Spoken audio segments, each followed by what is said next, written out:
It's very, very important for everybody to understand that what's happening next week from midnight on Tuesday to Wednesday, this is not continuing the lockdown. On the contrary, across all tiers, shops will be open, hairdressers, personal services will be open, gyms will be functioning, places of worship will be open for communal worship as well. So this is a very different thing. But what we've got to do is keep our eye on the prize and remember that in just a few months we will have a vaccine. I'm absolutely convinced of it now, and I'm convinced that Chris has finally talked me into it, that by April things genuinely will be much, much better.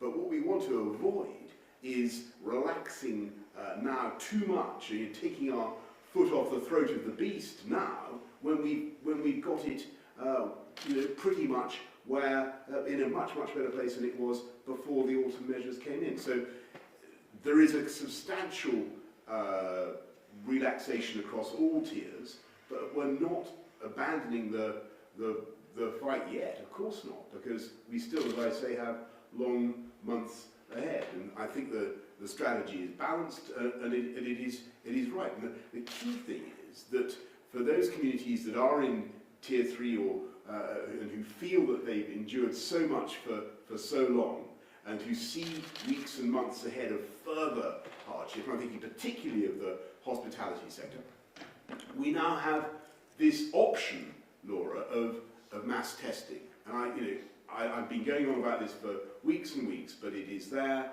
We saw in Liverpool how it definitely helped.